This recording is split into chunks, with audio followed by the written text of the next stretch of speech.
The White House is urging Congress to immediately approve over $32 billion in emergency funding to support Ukraine and fight COVID-19. Joining us now to share his thoughts on the administration's latest funding request, Congressman Josh Gottheimer. Seem reasonable to you at this point? Is there the COVID-19 money?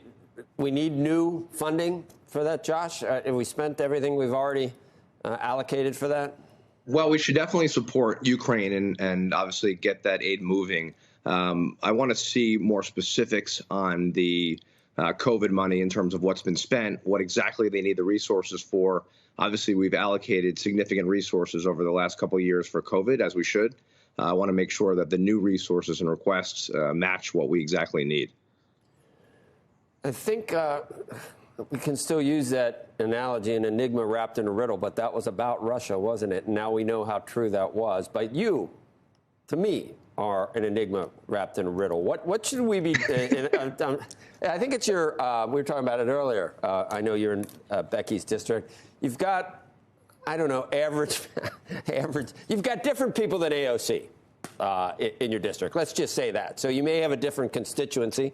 So you have some different ideas. What would you like to see President Biden and his administration try to do overall right now? And I'm referencing some recent Joe Manchin a controversy where he is now open to a certain amount of Build Back Better and raising taxes. Do you want to raise taxes right now? Do you think inflation at this point is being hurt by too much spending out of Washington?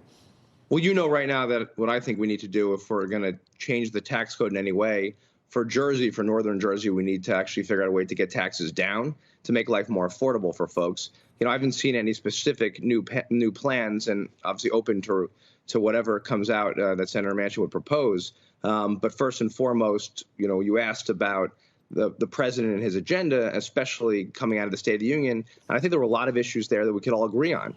Not only did he have a unity agenda talking about issues like mental health and standing by our veterans and fighting opioids, which I think we can all agree on, but he took on issues like costs, like prescription drugs, which I think are a huge issue we need to address, and obviously addressing grocery costs and other things that people are feeling.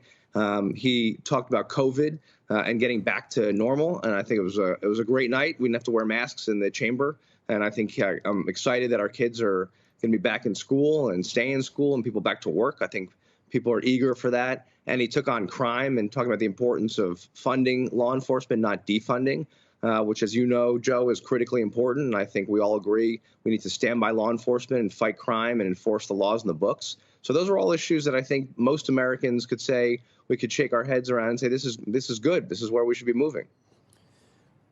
Should we take a different tack on Russian oil, Josh? What can we do? What do you think? There's many people that say if I'm putting gasoline into my car, my dollar should not be going to support the war, Putin's war in Ukraine.